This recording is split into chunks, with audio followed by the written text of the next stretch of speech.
Filho e do Espírito Santo. Amém. Nossa Senhora de Fátima, Rogai por nós. amados irmãos, filhos em Cristo, o quarto domingo da Páscoa é sempre intitulado o Domingo do Bom Pastor.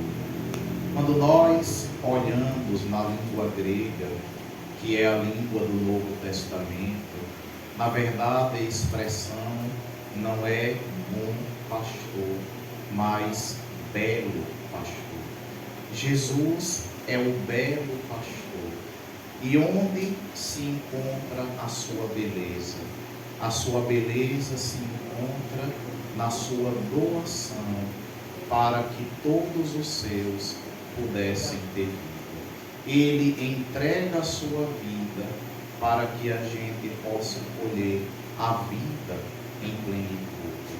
Então, ele é o pastor bom, não apenas porque prega, porque tem uma doutrina, mas ele é um pastor bom porque dá a vida, porque se sacrifica, porque se doa.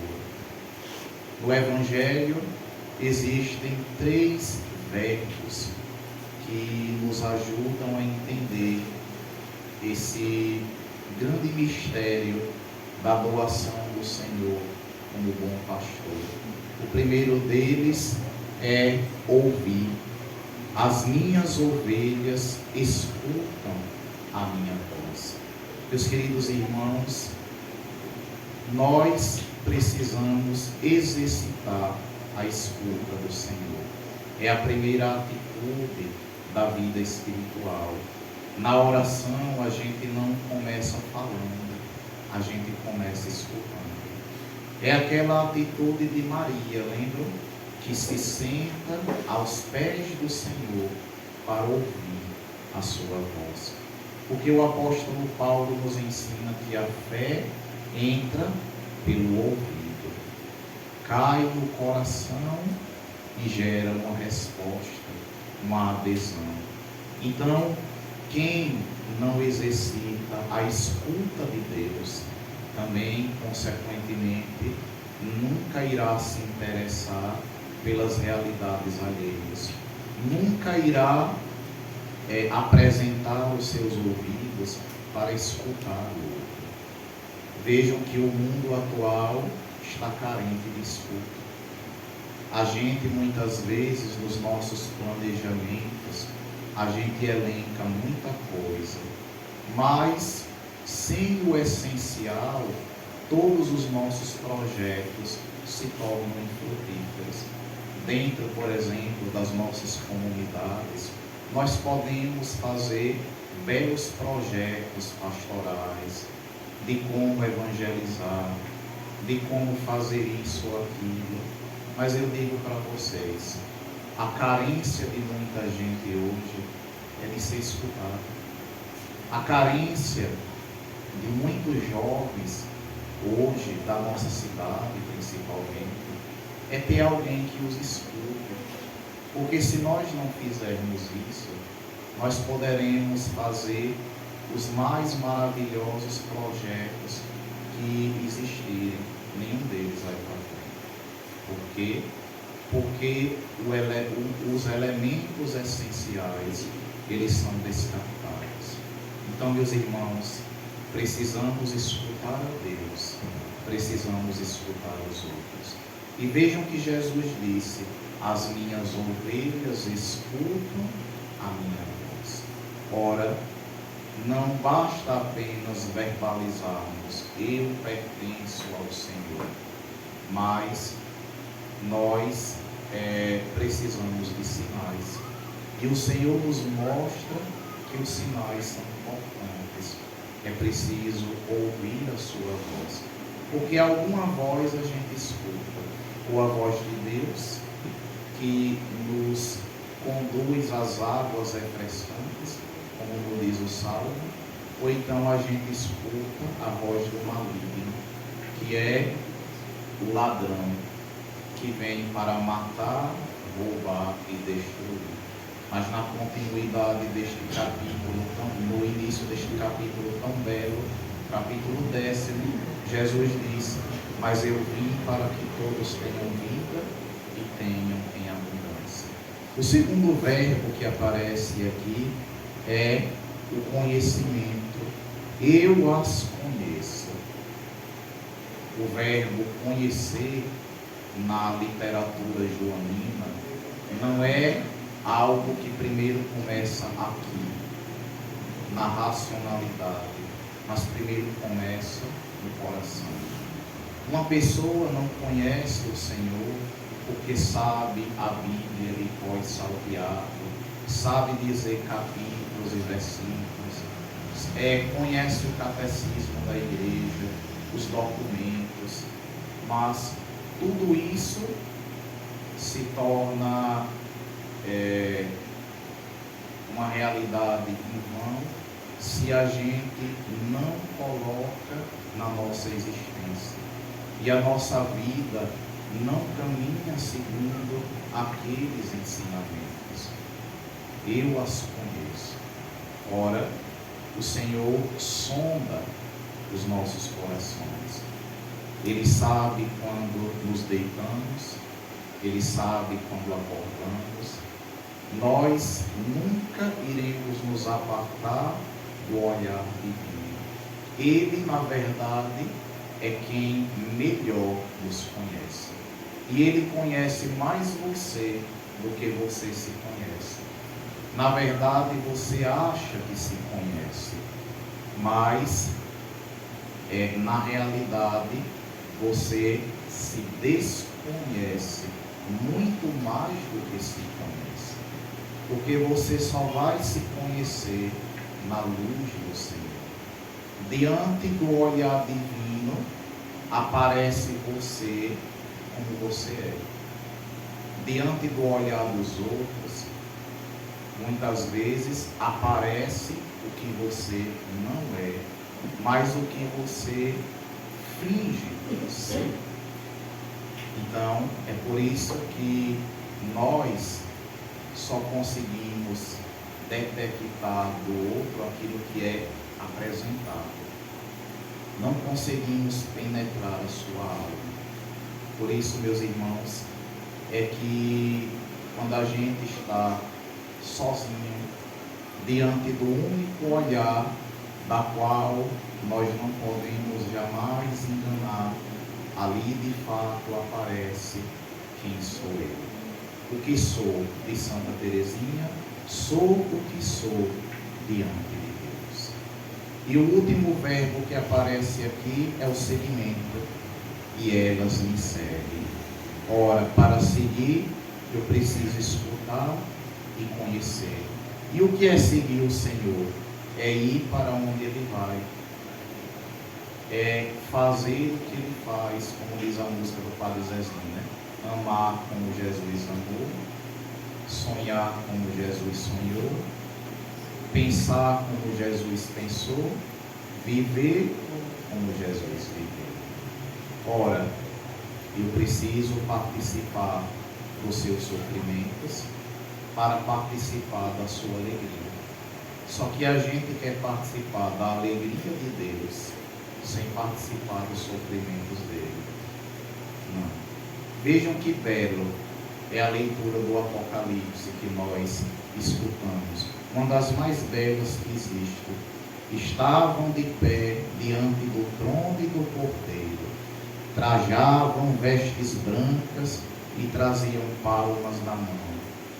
Essas vestes são as vestes batismais. Essas vestes são a graça que Deus colocou em nossas almas. E aí, um dos anciãos disse: esses são os que vieram da grande tribulação. É a tribulação da vida, as lutas que a gente trava, lavaram e alvejaram suas roupas no sangue do Cordeiro.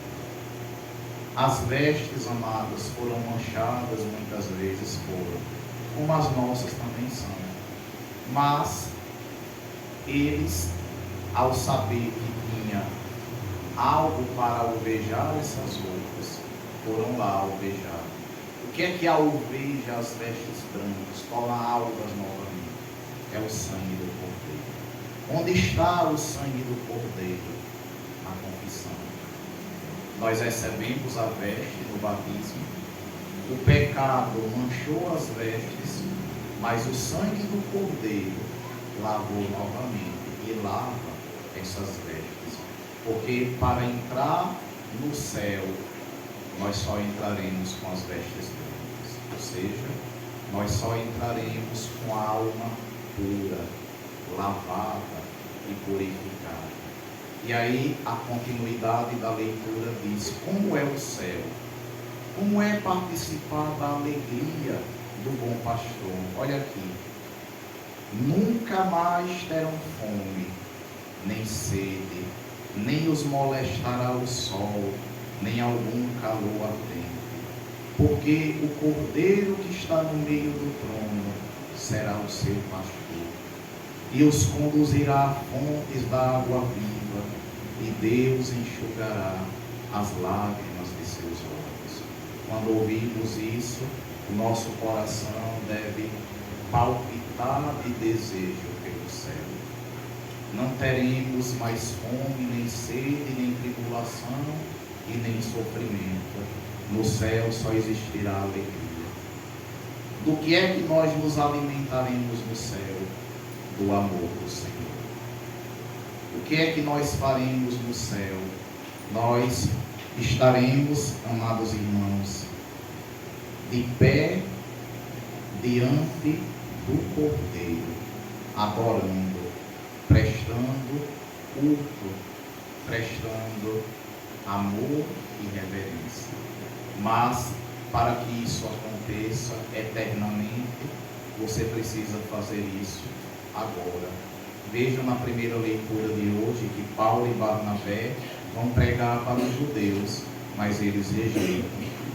Eles dizem assim: era preciso anunciar a palavra de Deus primeiro a vós, mas como a rejeitais e vos considerais indignos da vida eterna, sabei que vamos dirigir aos pagãos, porque esta é a ordem que o Senhor nos deu. Eu te coloquei como luz para as nações, para que leves a salvação até os confins da terra. Olha que coisa interessante. Os judeus rejeitaram a palavra do Senhor, mas os pagãos, versículo 48, os pagãos ficaram muito contentes quando viram isso e glorificaram a palavra do Senhor. Em outras palavras, o que é que nós podemos dizer? Quem não ama o Senhor, a palavra do Senhor é um tormento. Quem não ama o Senhor, a palavra do Senhor causa um repúdio. Quem não ama o Senhor, a palavra do Senhor causa um desconforto. Agora, quem ama o Senhor, ao escutar a sua palavra, o coração se enche de paz e de alegria. Porque quem é amigo de Deus sempre sente o seu coração alegre quando escuta a voz do amigo, do amado da alma. Por fim, meus amados, hoje é dia de nós rezarmos também pelos pastores, pelos sacerdotes. Primeiramente, o Santo Padre, que alegria grande. Eu sentia uma sensação horrível na oração eucarística ter que pular o nome do Papa, porque nós não tínhamos Papa. E aí eu fiquei pensando, como seria não ser católico? Uma coisa desastrosa, terrível. Porque é bom, belo, maravilhoso ser católico. Nós temos um Pai, o Santo Padre, o Papa, que escolheu o nome de Leão, Leão XIV. Cada Papa escolhe, ao escolher o nome, não escolhe porque é bonito, mas para pautar o seu pontificado no exemplo daquele anterior. No caso, o Papa, agora Leão XIV, se inspirou em Leão XIII. O Papa Francisco se inspirou em São Francisco de Assis. Então, veja como é bonito. E o Santo Padre é o primeiro a ir à frente. Ele nos apacenta em nome de Cristo. E cada sacerdote escolhido pelo Senhor tem a missão de apacentar o rebanho de Deus. O atual Papa, ainda como cardeal, ele disse assim, que a formação sacerdotal deve visar não apenas a competência dos sacerdotes, mas a santidade deles. E aí ele dizia, o mundo, a igreja, não precisa apenas de sacerdotes competentes, precisa de sacerdotes santos. E o sacerdote, para ser santo, precisa agir como Jesus, dar a vida pelas ovelhas, se entregar, se consumir, como uma vela se consome no altar. É assim que este sacerdote, sendo vítima de amor, imitará o bom pastor. Termino parabenizando também as queridas mães deste dia especial. Uma vez alguém perguntou, na Terra existe alguém que se parece com o amor de Deus? Existe. É o amor da mãe. A mãe, vocês mães, são as únicas que no amor de vocês é parecido com o amor de Deus. E aí diz Santo Agostinho, Deus é um pai que nos ama com amor de mãe. Quando a gente olha para o cuidado da mãe, para a ternura da mãe, para o sacrifício da mãe, a gente deve pensar em Deus. Ora, Deus colocou alguém na terra para ser expressão deste amor tão belo, tão maravilhoso e infinito. Mas, digo-vos com toda sinceridade, me colocando também, nós somos muito ingratos com as nossas mães. Não é pouco não, muito. Nossas mães nos pegaram, nos carregaram no seu ventre 9 meses. Nós estávamos ali protegidos. Depois, nossa mãe nos carregou no colo tantas vezes. Quando a gente chorou, a mãe, e é a única que sabe, se aquele choro é porque o filhinho está com fome, está doente ou alguma coisa. A mãe sabe. Nossa mãe desejava muitas vezes comprar algo para ela vestir. Não comprou, porque tinha os filhos para vestir. Desejou tantas vezes, passear, não fez, porque tinha a escola dos filhos para pagar. Nossa mãe, tantas vezes, meus queridos, estava desejando comer algo, não comeu porque tinha os filhos para alimentar. Então, vejam como nós somos ingratos. E aí, quando a gente cresce, todo mundo é bom, a mãe é enjoada. Não é assim? Os filhos preferem os amigos, preferem o namorado e a namorada e fica com raiva da própria mãe. Troca a mãe pelo amigo, troca a mãe pelo namorado, troca a mãe pela namorada. Aquela que tanto se doou, que tanto se sacrificou, que fez de tudo por nós e a gente não faz quase nada. É aquele ditado, né?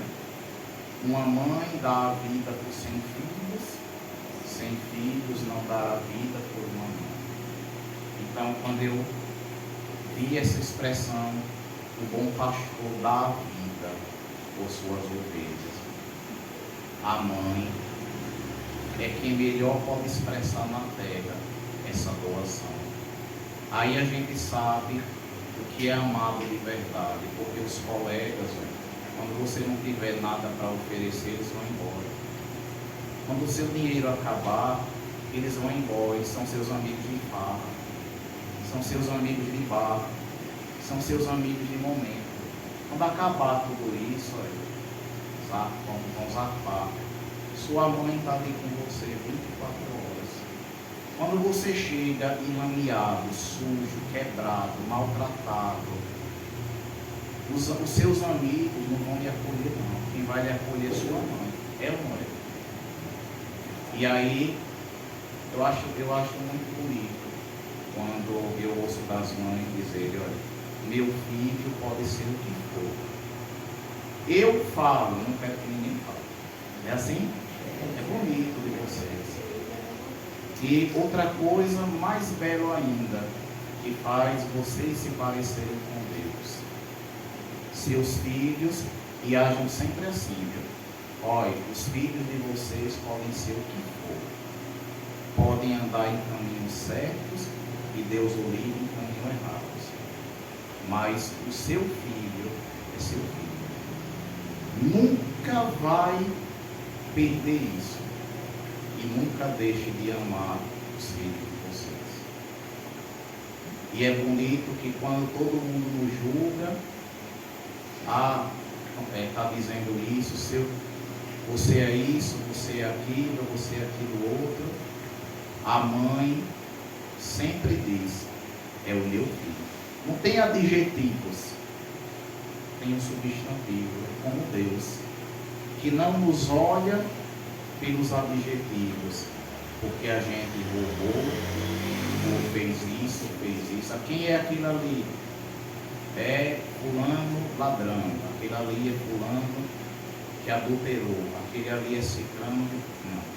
Deus não nos olha pela casca, mas enxerga em nós uma pessoa, um filho e uma filha amada. Então, queridas mães, que Deus abençoe vocês, que esse dom tão belo que vocês receberam continue sendo uma expressão da ternura, do cuidado de Deus que vocês expressam também. Que Deus continue cuidando de cada um de vocês, abençoando e zelando. Uma palavra tão simples, 3 letras apenas, mas que faz a gente lembrar do céu, que também tem 3 letras. O céu e a mãe possuem 3 letras. O céu nas alturas, a mãe na terra, e faz a terra se aproximar do céu. Deus cuide de vocês e que vocês continuem se sacrificando por nós filhos, que tantas vezes somos rebeldes. Glória ao Pai, e ao Filho, e ao Espírito Santo.